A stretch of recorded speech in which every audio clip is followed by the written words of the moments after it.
Hello, my name is Mordred Viking, and I'd like to welcome you to this stream of Europa Universalis 4. This is including the new Cradle of Civilization DLC, which I just got a preview for, and the embargo lifted an hour ago. So, huzzah!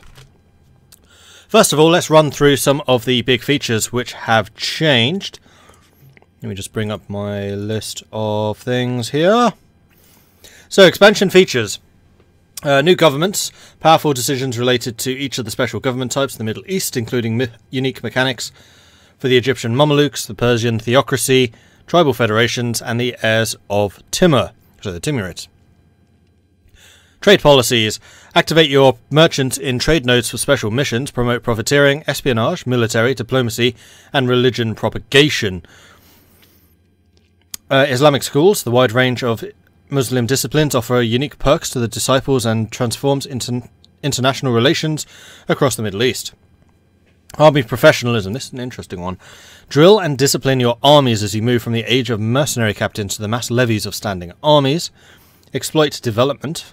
Reduce the strength of your provinces for a quick influx of cash from manpower, stripping your nation's future for immediate gain. Iqta taxes. Muslim governments can impose new taxes every 20 years for special bonuses. And more. Changes to national ideas, missionary actions, Turkish janissaries. New trade goods, so livestock, incense, glass, paper and gems. The map has been changed for the Middle East. That's mostly to incorporate the Timurid and I think Mameluke changes. Addition of religion and culture to the courtroom for the ruler, heir, consort and advisors. Oh, interesting. I wonder what effect that has.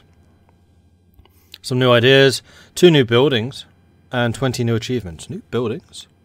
Oh, we're definitely going to have to dive in. So, this game, as the Cradle of Civilization would suggest, focuses mostly around the Middle East.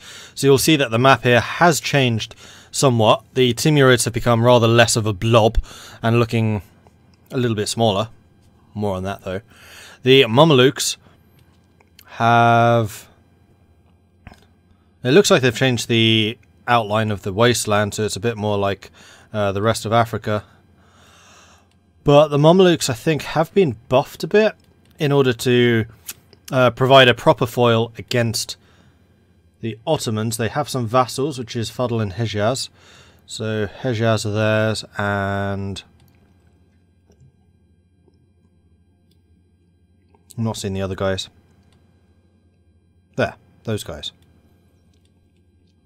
And the Mameluke ideas are Red Sea trade. Unfortunately, I haven't played very much in the Middle East, so I can't really say definitively what's changed. Like, I know the Timurids have changed significantly, but in terms of how the Mamelukes and any of these guys have, I'm not entirely sure. Yeah, I really don't know. Apparently it has. Don't know to what extent. They've added a bunch of things to Arabia. As you can see, it's now rather more patchwork, divided between several different factions. So gameplay here in the Arabian Peninsula should be more interesting, as there is basically more going on, more diplomatic intricacies and that type of thing. Oman has lost a bunch of land. Yemen has disappeared entirely. Hejaz is cut between them and Medina. Ethiopia, I think all of this... No, Ethiopia has been cut down. Ethiopia used to be a lot bigger than that, so Ethiopia's got all of these little guys now to develop with as well. And... I think that's it. I think that these guys were always like this, at least for the last couple of patches. But the really big changes... Oh no, they've changed... the Ottoman miners a little bit as well. But the big changes are here in the Timurids, and this is the bit that I am the most interested in. So basically, they have made the Timurids more like Burgundy, so they are one powerful nation with lots of little vassals around them. So as you can see here, the Timurids have got Afghanistan, Khorasan, Traxonia, Sistan and Fars. And that is essentially to represent the different factions, well not really factions, the different interests at play within the Timurid Empire. So although Tamerlane has died, Shah Rukh is now in charge. I'm trying to remember what his relation is to Tamerlane. I think he was the son? Oh, he was definitely the heir. So since Tamerlane, the Timurids have fallen apart a little bit. It's become increasingly faction-based. The Timurids themselves are still definitely the strongest of them, but if they rile too many of their neighbours, then things could go badly. And also some of the other smaller parts of the Timurid Empire are no longer part of the empire. They're areas which I think you have like cores or claims on. But that you need to bring back into the fold. So the Timurids themselves have Timurid architecture, which is yearly prestige. Mantle of the Great Khan, so their cavalry is plus 20% combat ability. Shock damage plus 10%, so that their cavalry is going to be insane. Yearly legitimacy, yearly horde unity. They are not a horde, though.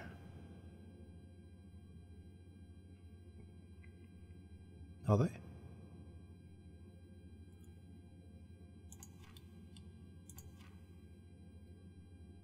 Yeah, nomadic is the horde, so they're... Although they have horde unity, I don't think they're actually a horde anymore. Technology cost reduction, domestic trade power plus 25%, and then yearly corruption reduction. And then their traditions are diplomatic relations, that's mostly to keep those vassals in line. Years of separatism, which is pretty good. And then a discipline once you have maxed everything out. So, I think we are definitely going to be playing as one of the Timurid nations. It's just a question as to whom. It's kind of got to be the Timurids themselves.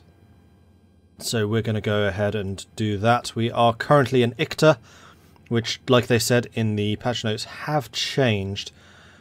Although I must confess I'm not entirely sure as to what extent.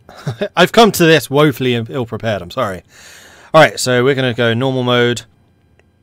I don't want to be playing on hard or anything like that. Normal, no lucky nations, because I just don't like them. Everything else should be as standard. Whoop, no, not random. Timurids, there we are. Play.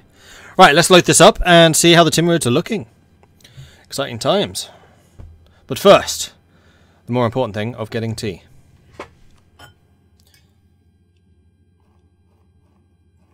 Alright.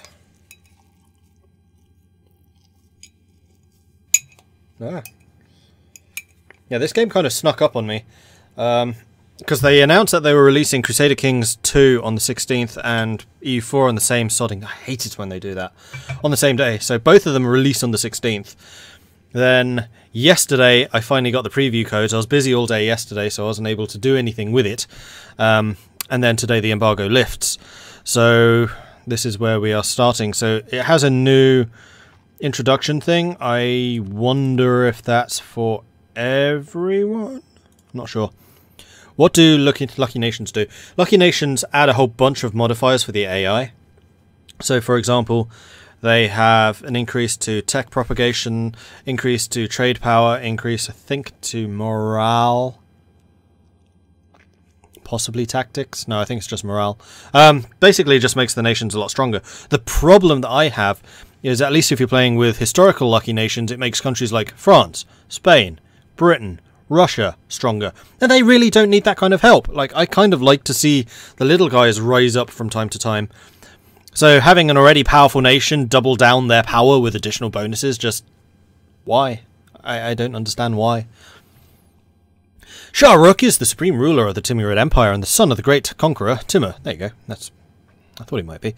Much has changed since the death of the great Emir, however, and his empire that once stretched from Anatolia to Delhi.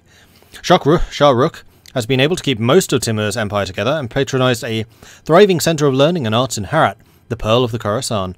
But his reign is near its end, and the ageing ruler has fallen ill during the past year.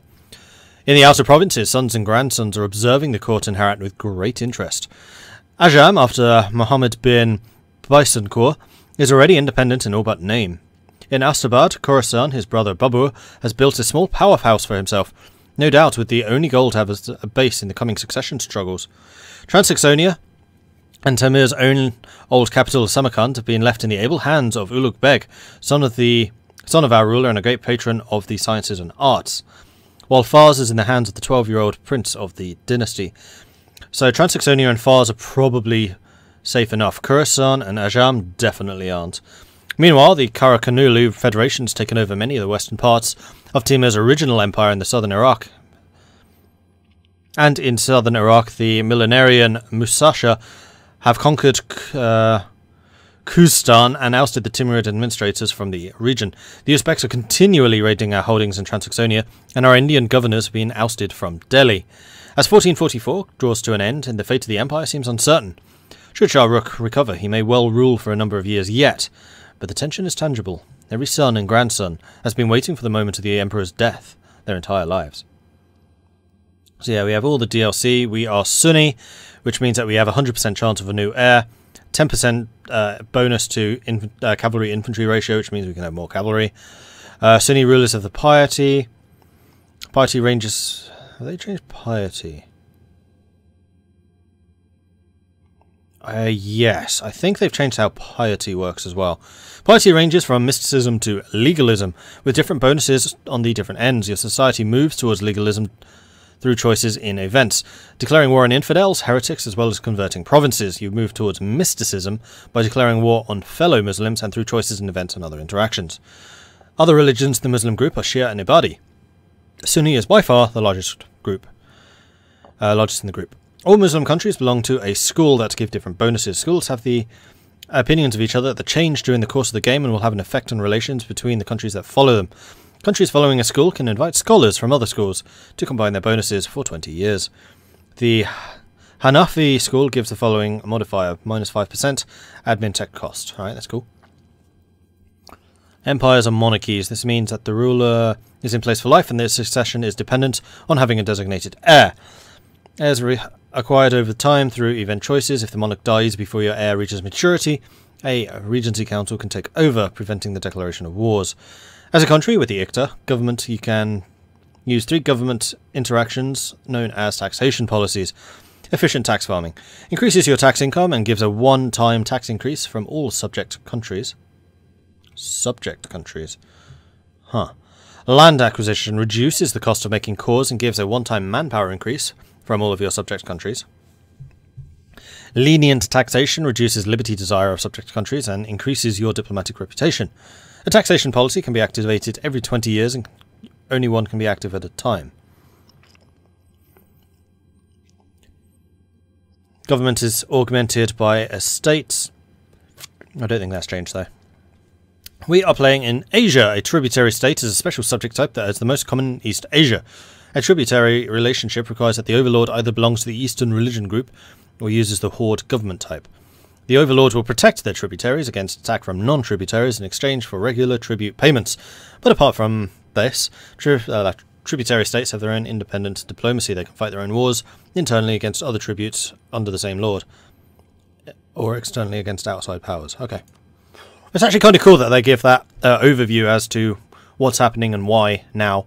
That's something which Crusader Kings 2 did. And they basically went, you know what, that's actually a pretty good idea. So, fair play.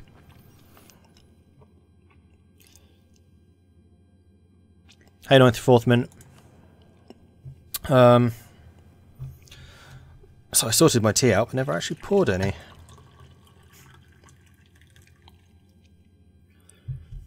I had a biscuit for breakfast and it's still caught in my teeth. It's really annoying. Alright, so we have an income of 1.6. We could reduce army maintenance in order to get some more so that we can get an advisor. However, that might be ill-advised because of the potential problems we're going to have. Also, we seem to have a lot of rebels due to rise, although most of them seem... Yeah, 34 years, 100 years, 200 years. That's probably not a huge problem for the moment. Technology, I don't think has changed. Buildings changed. What are the new buildings?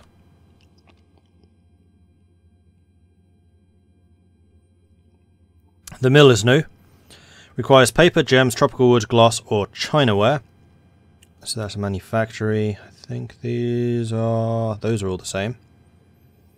Spot the new building. Where is it? Stock exchange the same. I think those are all the same. I think those are. Pretty sure those are. Those are the same. That's the same. Is it the farm estate? What was it that used to improve grain? Was that a plantation?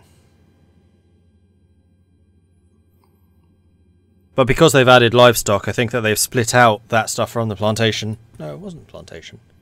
There was always a grain thing, wasn't there? Hey, Jason. So anyway, the mill is definitely new because they have added a bunch of new trade goods, which I am going to look at now. So we have a fair amount of silk over here, which is interesting. We ourselves create paper and livestock, cotton, spices. More cotton, a bit of livestock, a bit of wool up there. They've added a lot of livestock throughout the world. Like, they tried to break away some of the places which are just producing wool. Like over here, this is like all livestock. So they tried to change things up a bit. Ooh, we have gems. We don't, but our neighbour does. Who's that? That would be Ajam. Ah! This is our wayward vassal. So we need to try and bring Ajam into the fold, and also Khorasan. So these are the two big problems, apparently, especially these guys. They're basically on the verge of splitting away. Although they are still... No, they're not a vassal. And they are hostile to us. So I think that an early war against Ajam might be in order to bring them back into the fold. Transaxonia are vassals. So we have a lot of vassals, and we can call on the vassal troops.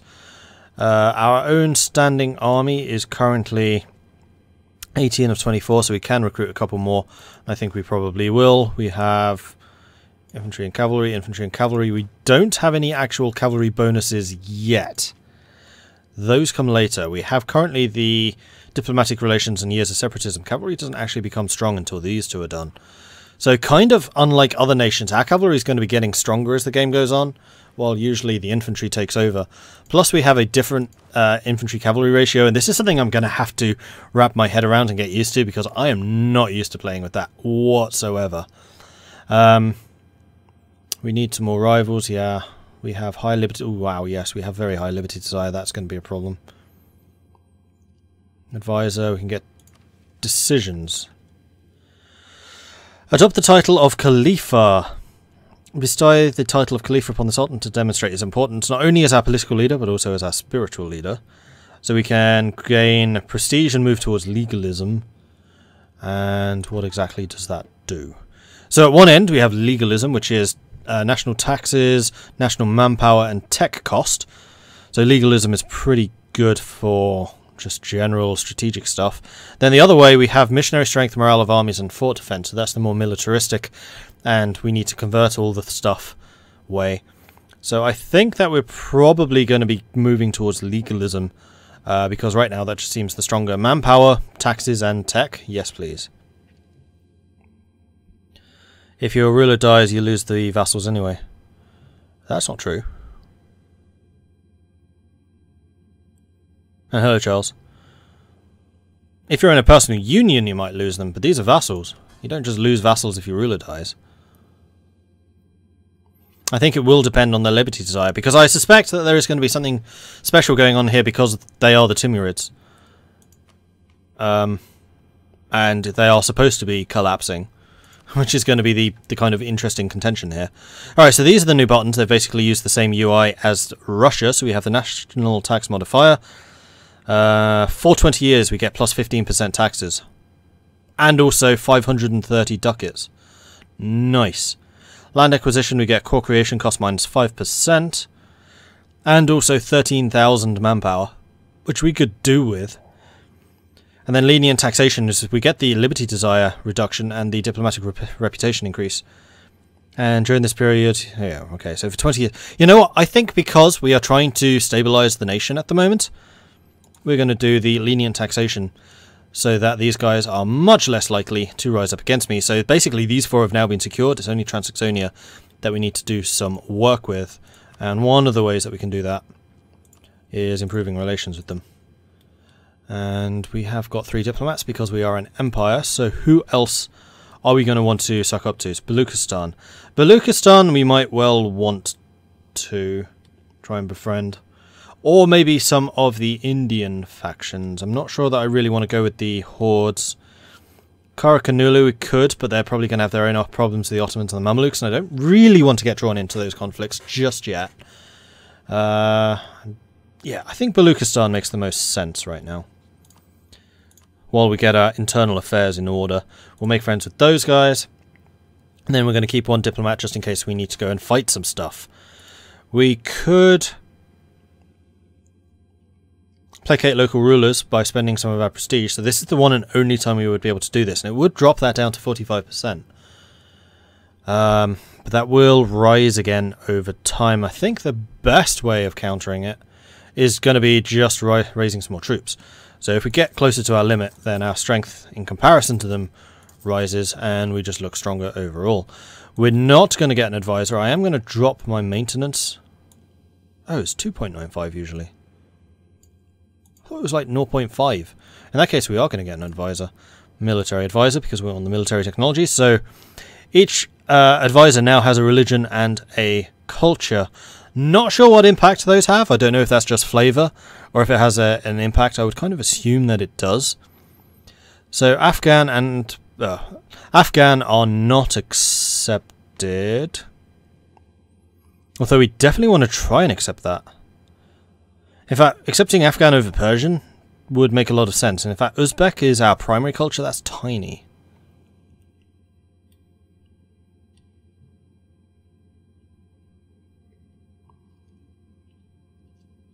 Yeah, I'm kind of curious as to what difference this makes. I don't know. Anyway, we probably want the land maintenance modifier, just so we can keep ourselves money secure. Shah Rukh has got a reduction in tech cost, reduction in construction cost, and a reduction in liberty desire of subjects, which is really good. And our heir is diplomatic reputation +1. And he is in charge of one of the others. But I don't remember. Was it Transaxonia that he was in charge of? Uleg Beg. I think... No.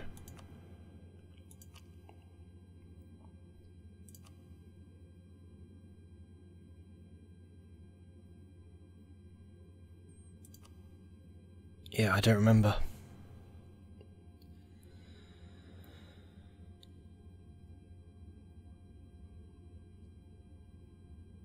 I think that they would vanish if you lose the nation they came from. But it's not nation-wise, it's culture. And because Afghan isn't even accepted, I wonder if they just cost more? No, the prices are the same. Yeah, I have no idea what the impact of the religion and culture is on advisors, because mechanics-wise I can't really think of anything they would do except for cost. Which does make things a little more interesting. Alright, so decisions. Manpower needs to recover. Yes, yes it does. Improve relations with Baluchistan, which is something that I can definitely think about doing. Or go after the riches of India.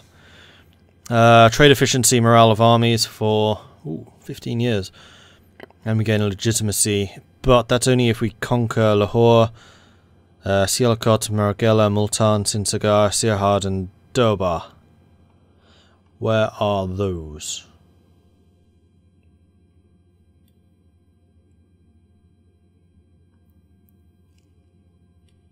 Was Multan one of them? Multan was one of them. Dirat, Sinsagar. Alright, they're all here. So it's the Delhi regions that we would need to retake, essentially. We've already got Afghanistan, so we would need to go up against Multan, Delhi and Kashmir.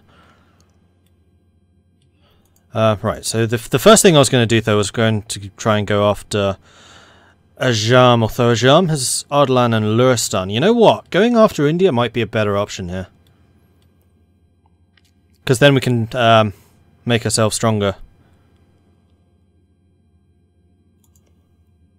before the oncoming craziness. So I think we're going to start... Are we a great power? We are. Interesting. We're going to start spy networking against Multan. So that leaves me without an advisor to make an alliance with. Was there anyone who would have accepted an alliance with us? I mean, that's probably what I should have checked first, really. Wait, Ajam's actually really positive towards us. No, they're not. Stop lying to me! Oh, that is... No. Fars freaking loves us. But Fars is a minion. Transaxonia is a minion, you're a minion, you're a minion. You're probably a minion. Aquinulu is going to get slapped by the Ottomans, so probably not. Crimea, no. Dulkadir, no. Karaman is also going to get slapped. Kazan, Kandesh. Kandesh.